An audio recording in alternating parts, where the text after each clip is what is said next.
Good evening, everyone. This is my final presentation on my research topic, community cohesion and engagement in high school sports. Brief overview: the power and impact of high school sports to build, engage, and strengthen cohesion in the community, and then raising engagement of secondary sports such as track, swimming, tennis, crew.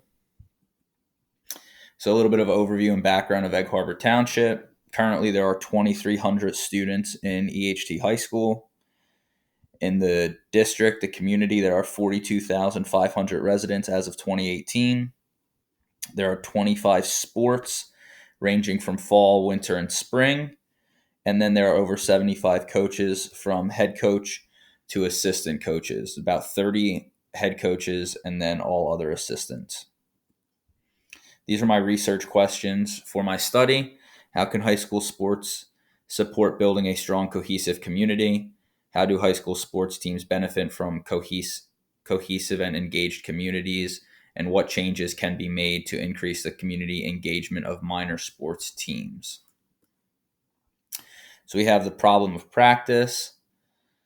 So high school sports leave an everlasting impact on the athletes that participate in them. Sports education aims to put students on a pathway to become competitive, literate, and enthusiastic sports people through teaching the skills, strategies, tactics, and roles within sports.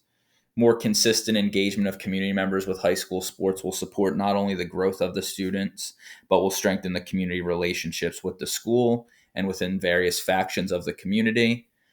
And then there is a disconnect between the community and high school sports team that can affect both exposure to higher education opportunities, increased motivation of student athletes, and more engagement with the culture of the community. So the biggest thing is that there is not the same engagement level from the community across all the levels of sports, from the major sports to the minor sports.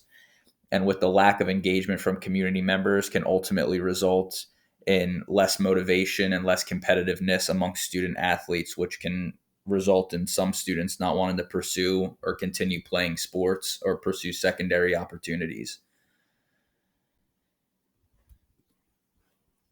So then we have the research that I followed from a scholarly article.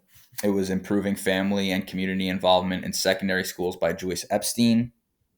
So she stated that students benefit from family and community involvement in high school. When secondary schools discover that home, school, and community connections count for students' success, they are more consistent about engagement. And family and community involvement plans and programs result in more parents from all backgrounds becoming more involved with their teens and discussing decisions about school and making plans for post-secondary education and training.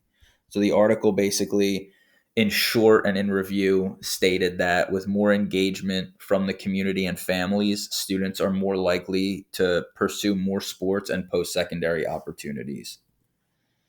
So this was like the research statement or the overview of my study. So the study is aiming to identify the importance of community engagement of high school sports for both the community and high school sports teams. The issues that I found include age and generation gaps between community members, relationship or the lack thereof with athletes, consistency in community attendance of minor sports, accountability in support, so accountability of the community members, and the location of sporting events. So the study is relevant because community engagement raises student athlete growth, motivation, and higher education opportunities.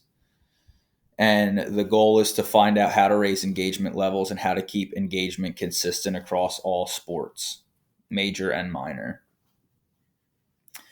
So the research methods that I'm following is going to be mixed methods. Qualitative data will be gathered through interviews from high school coaches, the quantitative data from a survey of community members, and using both qualitative and quantitative data will better address the research questions by providing both breadth and depth in the analysis. The participants that I'm seeking to work with would be 100 or more community members. It's 100 members seems attainable. In order to get these members on board with the study, I'm going to try to hand out flyers. I'm going to see if I can have the opportunity to post on the Egg Harbor Township Facebook page, the community page. That might be a good way to get the participants. Possibly the newspaper. And the sampling method for this is non-probability convenience sampling. And then for the interviews, we have a number greater than or equal to 8 interviews will likely be adequate to get saturation. 8 or more interview participants will provide a breadth of opinions that will be comprehensive. And in order to find these members that I'm going to interview, I'm going to try to look into personal relationships with some of the coaches that I already have. And then I might talk and see if I can sit down with the athletic director and see if he can push me in the right direction and what coaches would be good to interview with. This will be a non-probability judgmental sampling method. So we have a 5-step procedure in the methods. We have step 1 is to administer the survey to the community members in Egg Harbor Township. Then we have step 2 is to conduct virtual interviews with the 8+ high school coaches with the appropriate qualifying experience. After board approval, that's going to have to go through the Board of Education for me to conduct the interviews. Step 3 will be to statistically analyze the quantitative data using Excel, possibly aim to calculate central tendency. Step 4 will be to review recorded transcripts and code for themes. And then step 5 will be to work to visually represent data in charts, graphs, and tables to connect the data to the claims. So the instruments and measurements for the survey, we're going to go 5-point Likert scale survey. It's going to be 12 questions. It's going to be 10 multiple choice and 2 open-ended. And then we have a 10 question interview set. And then I just have a couple examples of what some of the survey questions are. So high school sports help build a strong cohesive community. Agree, strongly agree, neutral, disagree, strongly disagree. High school sports improve community engagement. I see more community members at high school sporting events than at other events in the community. And then some of the interview questions include, what is your idea of an engaged community? How can high school sports be related to community engagement? How do student athletes benefit from the engagement of community members in high school sports? The goal to measure these will be Excel for my inferential statistics, and then I'm going to code for trends and themes of the interviews.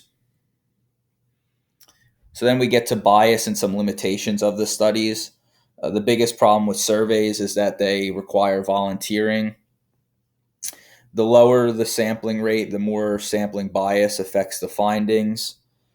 Relationships between community member and high school athletes can have bias, and then community members who went through the school and actually played a sport can also add some bias to the results. And then for the interviews, questions and interaction with the researcher can cause problems. Interviewees can be dishonest, but that is another concern when it comes to interviewing participants and taking time out of their day. And then questions have to be properly articulated to reach deep conversation and actually focus on answering what the questions are set to answer, not just trying to get a yes or a no.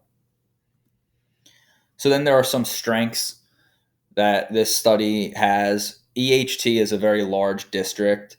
There is a lot of potential, at least with the survey, to possibly get more than 100 participants. I'm trying to be optimistic. EHT is a diverse district with 8 schools, 7,000 total students, over 50 coaches, that being head coaches with the minor sports teams included. There's over 150 coaches with assistants. So the survey could provide opinions that represent a cross-section of the school district community.